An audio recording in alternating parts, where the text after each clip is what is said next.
Dia panaskan minyak panas. Lepas tu dia simbah kat suami dia. Hai, kali ni aku nak cerita pasal pembunuhan bersiri.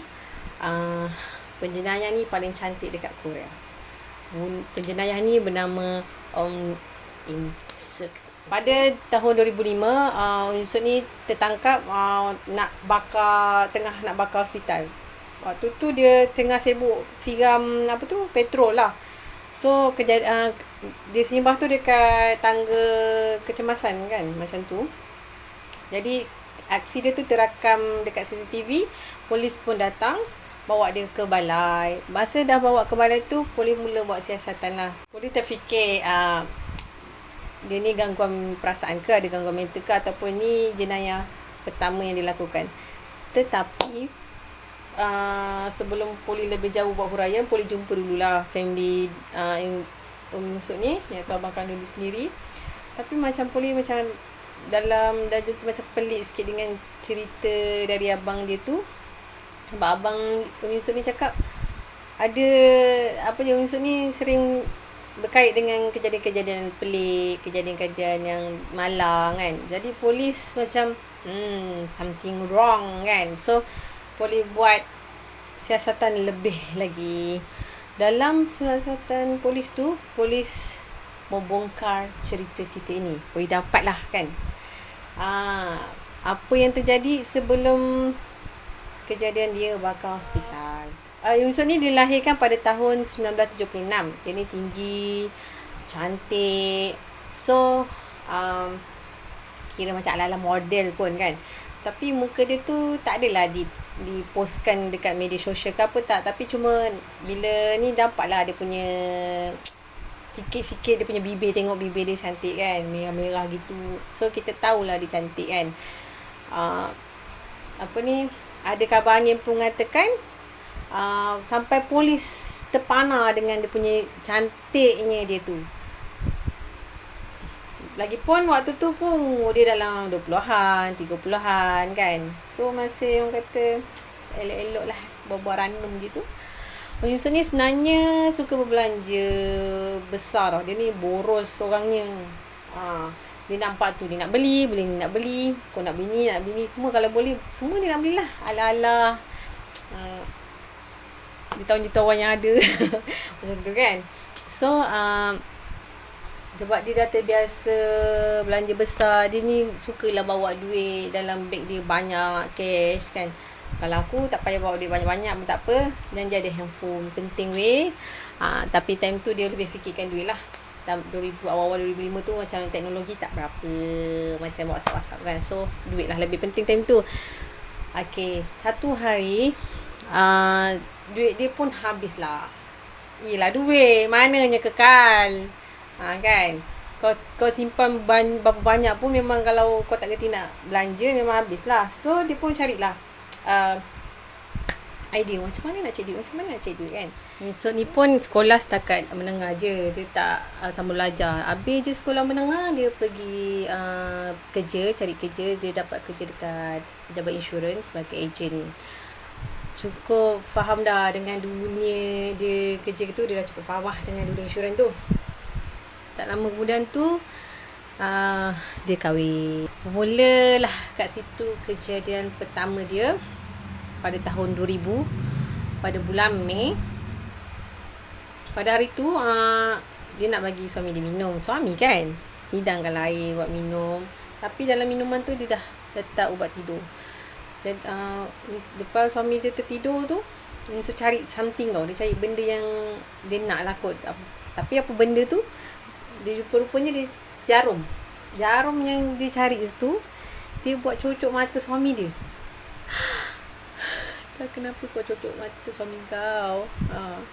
Jadi mata suami dia mula membengkak dan hilang penglihatan.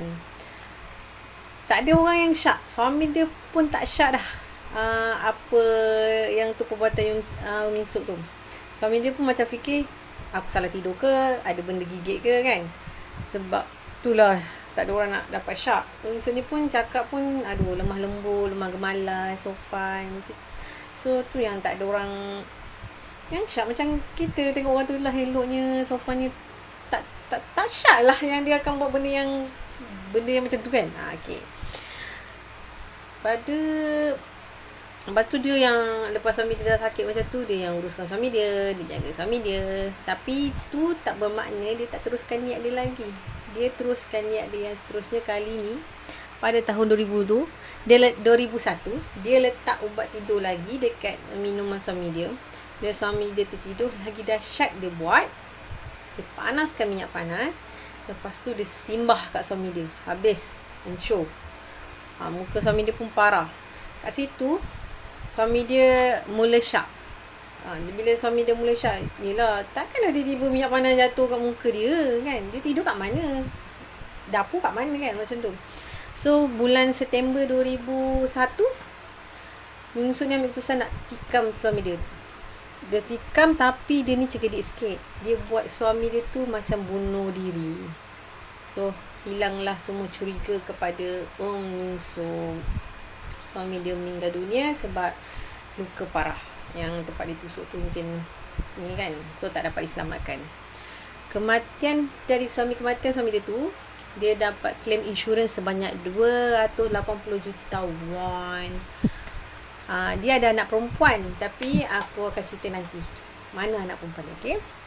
Julai 2002 dia jumpa someone lah, jumpa orang baru. Yelah kan, mesti nak ada berteman. Dan dia pun mulalah berkahwin. Awal perkahwinan tu bahagia, cinta-cinta, loving-loving. Tapi pada bulan seterusnya, bulan November macam tu, dia buat benda yang sama dekat suami dia yang dulu. Dia masukkan ubat tidur kat dalam minuman suami dia ni juga. Bila suami dia tertidur, poin yang pertama juga, mata. Dia pergi cocoknya mata suami dia. So korang terfikir tak kenapa mata? Sebab dulu kan dia pernah kerja insurans. Jadi dia tahu claim tertinggi dia tu, claim tertinggi adalah kematian. Tapi mungkin dia tak sanggup lah nak membunuh waktu tu kan. So dia ambil yang kedua, iaitu penglihatan. Penglihatan tu terletak claim tertinggi lah, kedua tertinggi. Yungsuk ni pun kan tak berani nak bunuh kan. So itu je lah yang dia mampu buat. Yelah kan, kau just nak duit je, kau tak ada niat pun nak jadi pembunuh. Tapi sebabkan dah kantor suami dah syak tu, yang dia beranikan membunuh. Suami kedua ni pun dia mati juga. Kami kedua dia mati, tapi aku tak tahu sebab dia tak terangkan sebab kematian dia lah. Dapat dalam 38 juta won daripada kematian suami dia ni, daripada kecelakaan suami dia ni. Tapi duit dia pun habis macam tu je. Begitu je, dalam satu hari duit dia boleh habis macam tu aja. So dia carilah mangsa lain kan, dia cari orang lain, tapi tak jumpa, tak ada jodoh lagi lah time tu. So dia tak ada nak pikat lelaki. Dia cari lagi target. Siapa dia nak buat, nak dapatkan duit? Dia target family dia sendiri. Pada bulan 7 2003, dia buat benda tu dekat mak dia. Buat benda yang sama. Dia bagi ubat tidur tu dekat minuman mak dia. Lepas tu dia cocok kat mata mak dia. Aku rasa tergamaknya anak ni kan, sanggup nak duit pasal buat macam tu kat mak dia. November 2003, dia rasa macam tak puas lagi. Dia pergi simbah pula asid dekat muka abang dia. Jadi abang dia hilang penglihatan, muka parah, dan abang dia pun masuk hospital.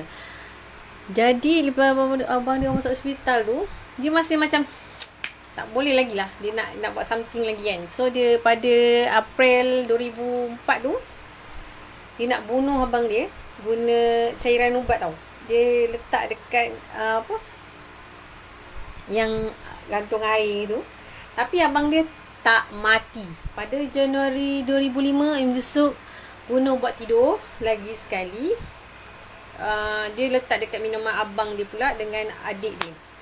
Lepas tu bila diorang dah tertidur, dia ambil keputusan untuk bakar rumahnya tu. Dia dah bakar rumah tu. Abang dia dengan adik dia luka parah. Sebab apa, jadi dia buntu kot. Dia tak tahu nak dapat duit mana. Mungkin dengan cara macam tu lah dia nak dapatkan duit. Lepas tu dengan dia nak bayar duit sewa lagi kan.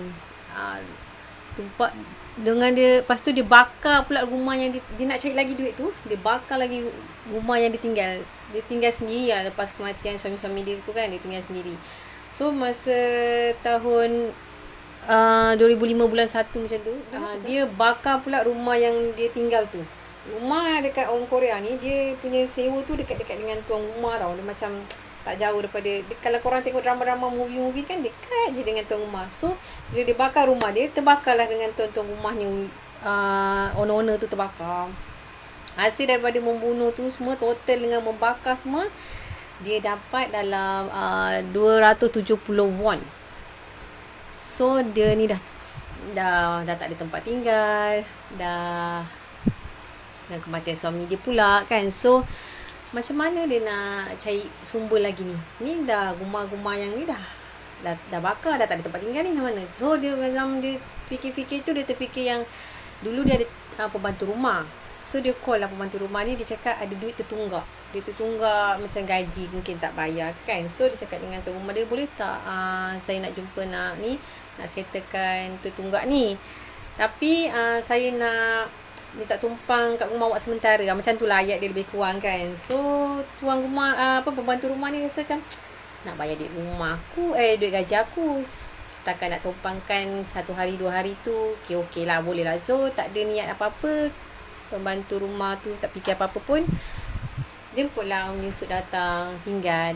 Dia tinggal dalam 1 bulan macam tu. Duit dia sebenarnya memang tak ada duit. Apa yang dia cakap dengan pembantu rumah, bekas pembantu rumah tu tak ada. So dengan dia buntu tu, dia pergi bakar pula rumah pembantu rumah dia tu. Lepas dia dah bakar rumah tu, suami dengan anak, suami dia meninggal dan anak pembantu rumah tu cedera parah. Okey, Yusuf ni ada anak lelaki tau. Dia dengan suami dia yang kedua. Tapi anak dia tu sakit. Anak dia tu selama ni dia tinggal dekat hospital. So dia ni ulang alik lah ke hospital. Dalam dia pulang alik tu, dia kerap sangat pergi tu, dia kenal lah seorang perempuan ni sama ni.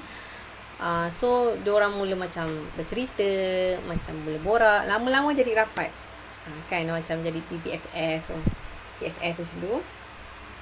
Tapi dalam rapat-rapat dia tu, dia macam ambil kesempatan tau. Dia curi kad kredit perempuan tu. Tapi perempuan tu tak tahu dah. Lama pun kau curi, mana nak tahu kan.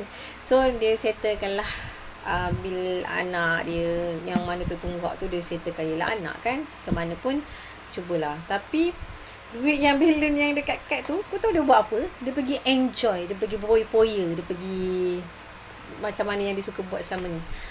So bila duit dah tak ada semua, dia buntu kan. Anak dia pun sebenarnya tak dapat diselamatkan, anak dia mati. So dia pun macam tak tahu nak cari lagi duit kat mana.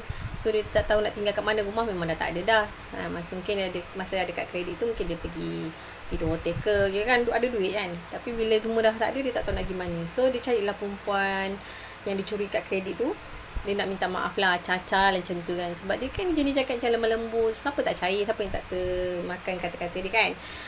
Dia minta maaf macam tu. Lepas tu dia kata dengan suami dia tak ada, dengan anak dia baru meninggal, aku minta maaf, boleh tak nak tumpang rumah awak sementara. Macam tu lah lebih kurang ayat Yusuf ni dekat perempuan tu.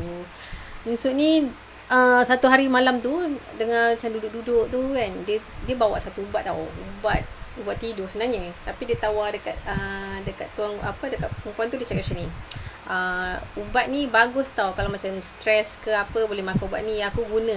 Tapi tak paksa lah, kalau kau rasa kau nak makan, kau makan lah. Tapi yelah, perempuan tu pun ada masalah dia kan. Jadi perempuan tu pun makan. So tertidur lah kan, tertidur. Yusuf ni buat benda yang sama dekat bekas suami dia, dekat mak dia. Dia pergi ambil jarum tu, dia pergi cocok kat mata perempuan tu. Apa lagi, mata perempuan tu pun bengkak lah kan. So perempuan tu pun kena tahan dekat hospital.